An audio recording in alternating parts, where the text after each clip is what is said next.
The Zenith Orbital Institute hung in the void like a monument to academic pretension, its crystalline spires catching the light of 3 nearby stars in what the architects probably thought was an inspiring display of intellectual brilliance.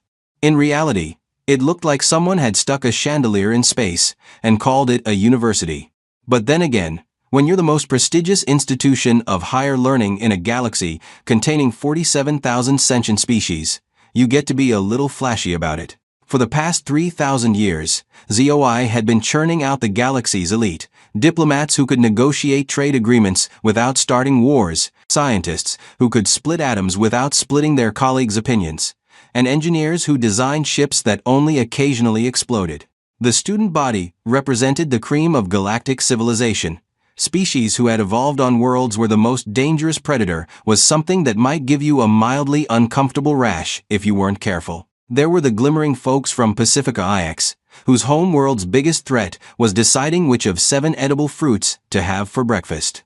The Vryn Collective hailed from a high-gravity moon where the atmosphere was so thick that falling from any height felt like landing on a cushion made of other, smaller cushions. Even the reptilian Kreshnar, who liked to brag about their warrior heritage, came from a planet where warfare meant strongly worded disagreements over territory that inevitably ended with both parties going home for dinner. Then humanity submitted their application for membership.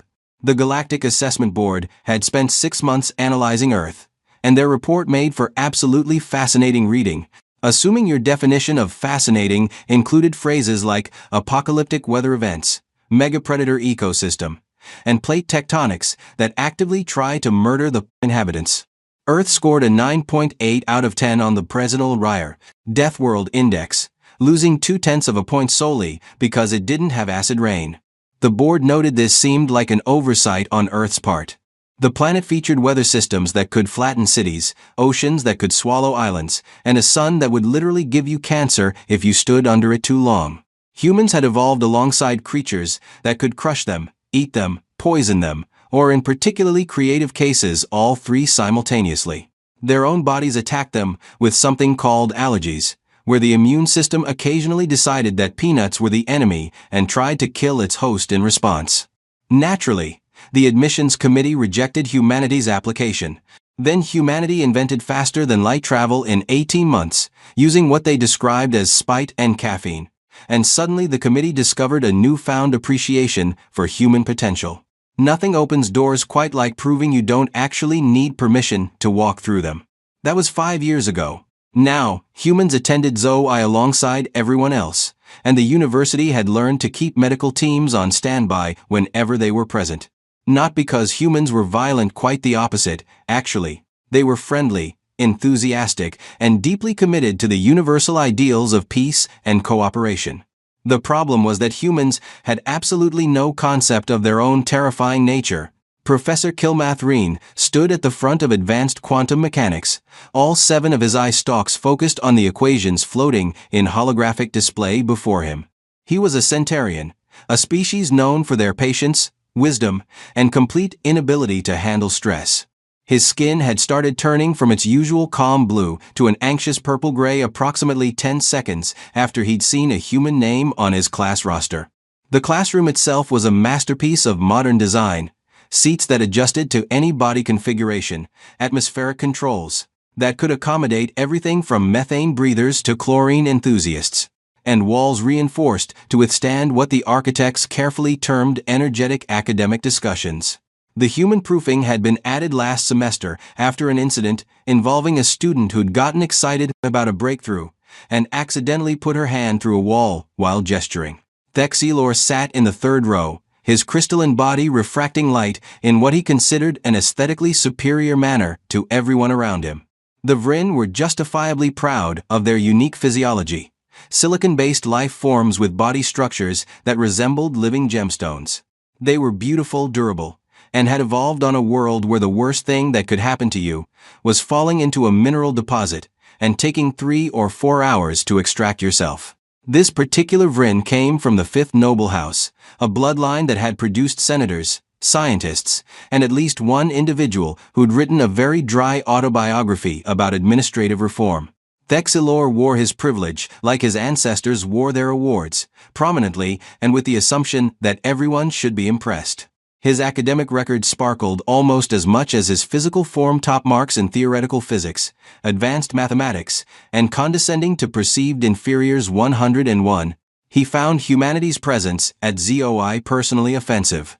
These creatures from their little Deathworld had simply bullied their way into galactic society through technological advancement, which Thexilor considered deeply unfair. His people had spent thousands of years refining their culture, developing sophisticated art forms, and perfecting the subtle art of looking down on others. Humans had shown up with duct tape, audacity, and working warp drives, then had the nerve to act like they belonged. The quantum field variations, Professor Kilmathrine was saying, 3 of his eye stalks now monitoring the door, demonstrate a peculiar relationship with gravitational constants that defies our previous understanding of the door opened. Every alien head turned. 43 students collectively held whatever they used for breath. Professor Kilmathrine's skin shifted decisively into stressed purple. The human walked in. To call her entrance casual would be like calling a supernova somewhat bright. She moved with the kind of unconscious grace that evolution gifted to apex predators, the ones who'd spent millions of years at the top of the food chain and had the confidence to prove it.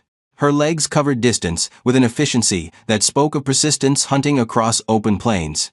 Her arms swung with the loose readiness of a creature whose ancestors had thrown rocks hard enough to kill from a distance. But it was her face that really sold the nightmare. 2 forward-facing eyes, the universal marker of a predator, scanned the room with the kind of casual assessment that prey species recognized on an instinctual level. Her teeth, briefly visible when she smiled at a classmate, included prominent canines designed for tearing meat. The biological threat assessment subroutines that most species didn't even know they had started screaming warnings that roughly translated to "that thing hunts things like you." She wore what humans considered normal attire. Some kind of synthetic weave pants, a shirt with incomprehensible writing on it, and footwear that could apparently transition from casual comfort to pursuit sprint without warning. Her hair was pulled back in a style that said, "I can't be bothered with this right now," which was somehow more terrifying than if she'd dressed for intimidation. "Sorry I'm late, Professor," she said, her voice carrying that slightly apologetic tone that humans used when they'd done something mildly inconvenient.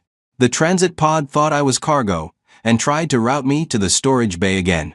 This was actually a common problem. Human bone density and muscle mass made them substantially heavier than species of equivalent size, and automated systems kept trying to classify them as freight.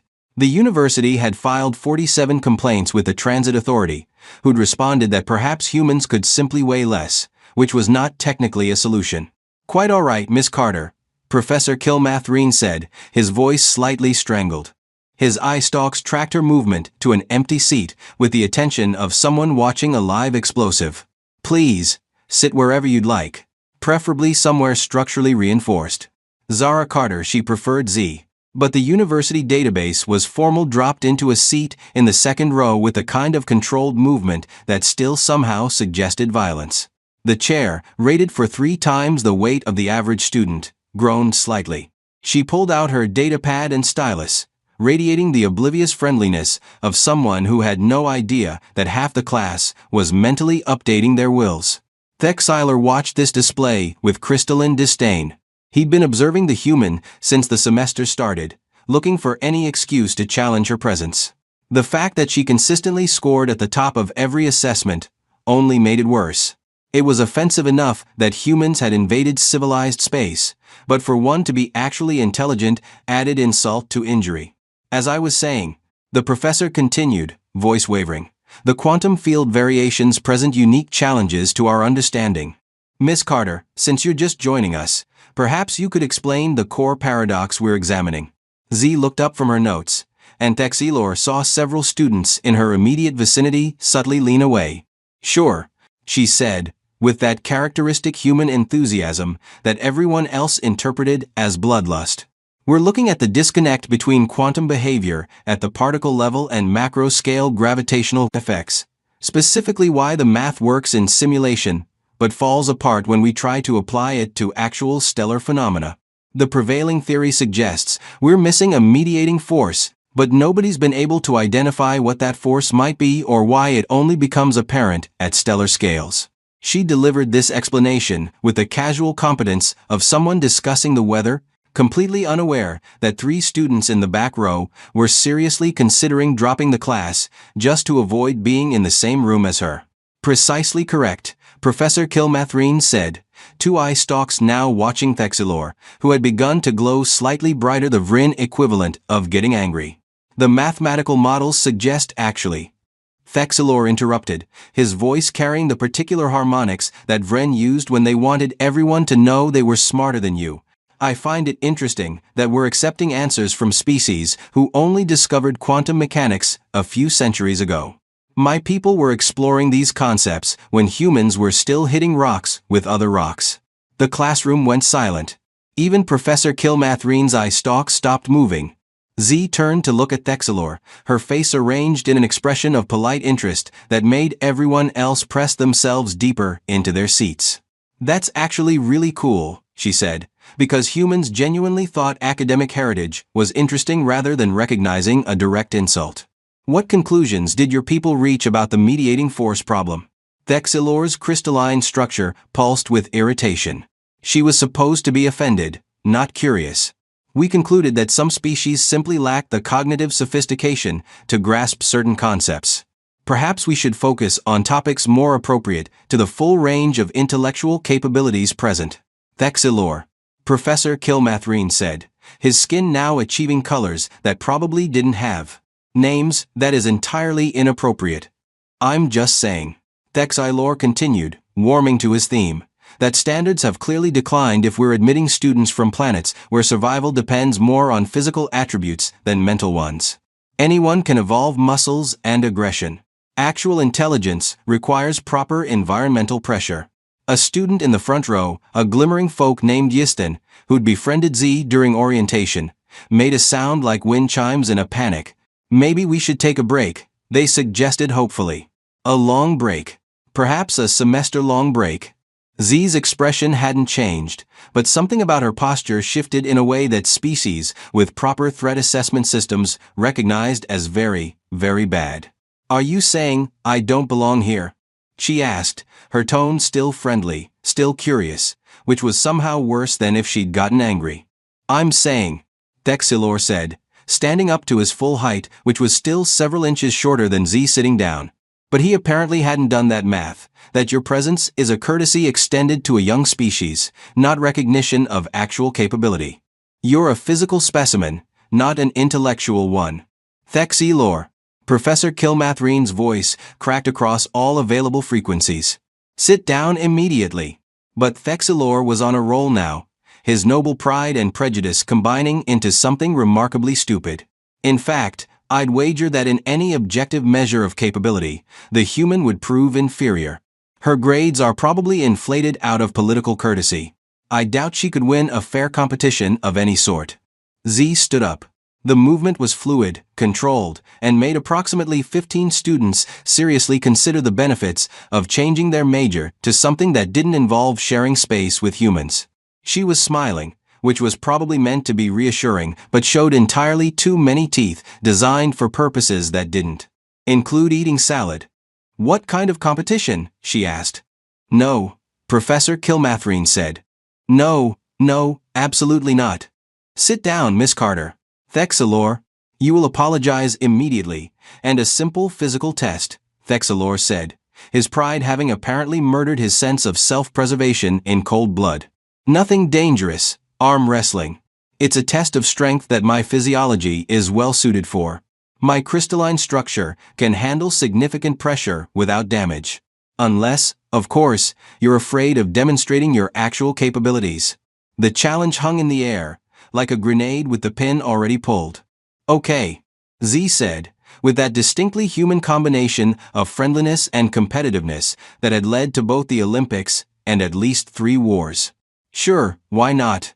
No, Professor Kilmathrine said, all 7 eye stalks rigid with horror. Absolutely not, I forbid it. I am filing an emergency request with medical right now. Campus security is being notified.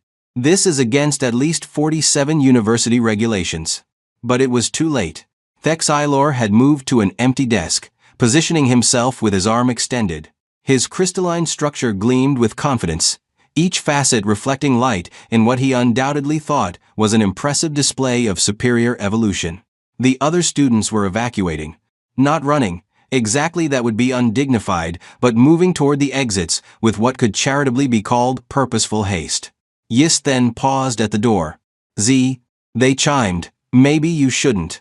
It's fine, Z said, rolling her shoulders in a way that made her joints pop audibly. 3 remaining students decided that Yisten had the right idea and departed. I'll be gentle. Those 3 words hung in the air like a death sentence that didn't realize it was being merciful. She approached the desk, and Thexilor had roughly 2 seconds to reconsider his life choices before she sat down opposite him. Up close, the differences between them became even more apparent. His crystalline arm was beautiful, geometric, evolved for a world where physics was a suggestion and violence was theoretical. Her arm was a machine sculpted by millions of years of survival pressure, wrapped in skin that could seal wounds through sheer bloody-minded determination, over muscles that could sustain activity for hours, connected to bones that could take impacts that would shatter his entire species. Ready when you are, she said cheerfully.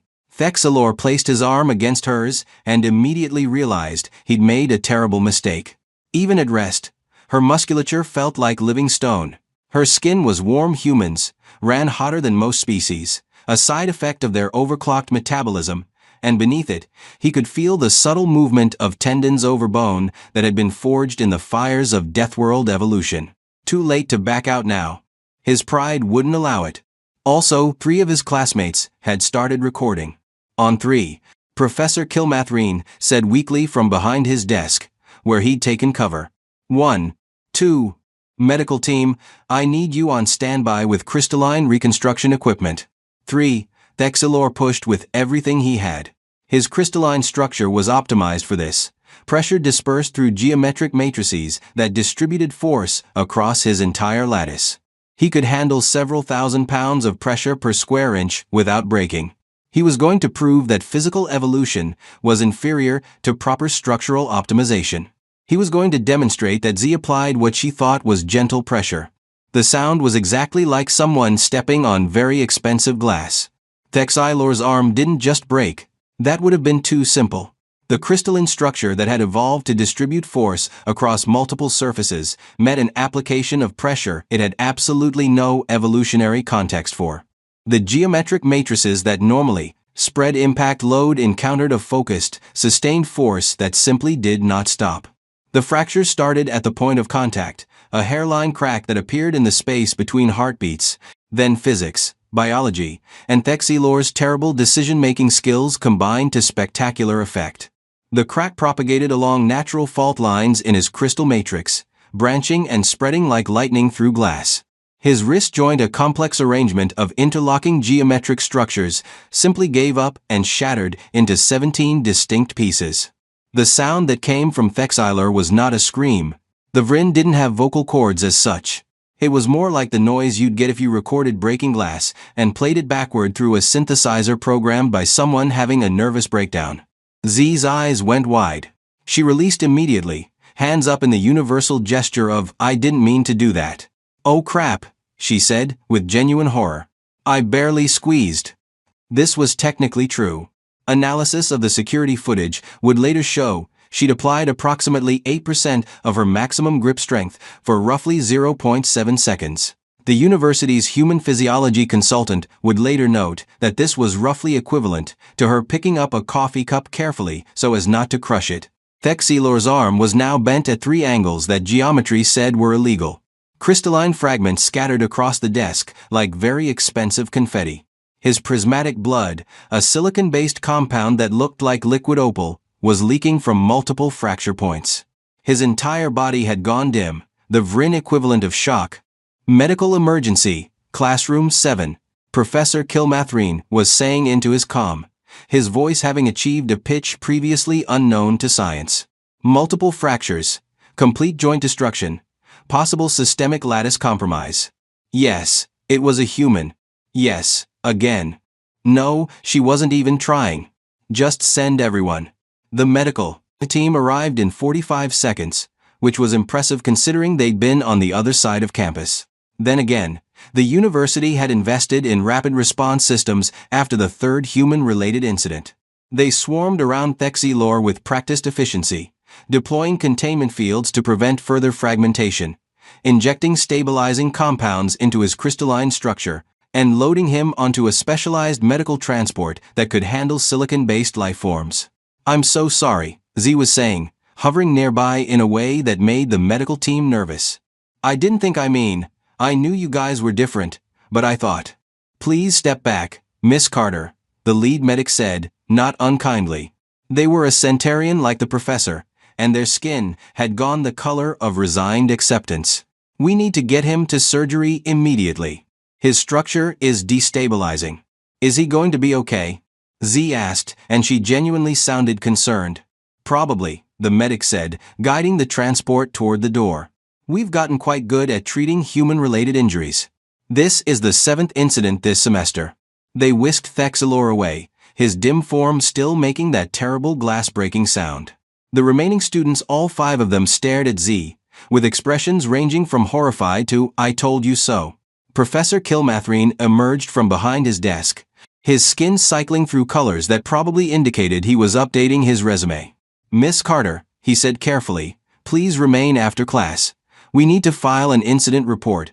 Again, the story of what happened spread through campus faster than light, which was saying something at a university that had cracked FTL travel. By the time Z made it to her next class, everyone knew. The footage had gone viral across the student network, watched and re-watched with the kind of horrified fascination usually reserved for natural disasters. The comments were predictable. "Why would you challenge a human to physical anything? This is what happens when you skip orientation. Play stupid games. Win stupid prizes and a 3-month hospital stay." That's the most gentle she could be, and she still destroyed him. "I'm transferring." In the medical bay, Thexilor lay in a reconstruction chamber, his body wrapped in stabilizing fields, while surgical drones carefully pieced his shattered lattice structure back together. The surgery would take 6 hours and require the importation of specialized crystalline compounds from his homeworld. The doctors estimated he'd need another 8 weeks of regeneration time, followed by extensive physical therapy. His parents had already been notified. His father, a senator in the 4th Assembly, was apparently demanding an investigation into campus safety and the immediate expulsion of all humans. His mother, more pragmatically, had asked if her son had done something phenomenally stupid. The answer was yes. The dean's office had pulled the security footage 3 times, analyzing it from every angle. The conclusion was unavoidable. Miss Carter had accepted a challenge issued by another student, applied minimal force, and caused damage completely unintentionally. Thexilor had initiated the confrontation, ignored warnings from faculty, and essentially injured himself through his own arrogance. "Do we have grounds for disciplinary action?" Dean Marlixven asked, watching the footage again. "Against whom?" her assistant replied. The human followed standard challenge protocols, showed restraint, and stopped immediately when damage occurred. If anything, she demonstrated remarkable control. Thexilor is the one who violated harassment policies and ignored direct orders from faculty. So we're not punishing the human who put a student in surgery. We're not punishing the human who was challenged by a student too arrogant to understand basic physics. If we punish her, we set a precedent that humans are responsible for other species' inability to accurately assess threat levels. Dean Marlixven sighed. Add another mandatory seminar. Deathworld species. Do not engage physically. Make it required for all incoming students. And send a memo to faculty. Any student who challenges a human to physical competition will be considered to have accepted full responsibility for consequences. 3 weeks later, Thexilor returned to class.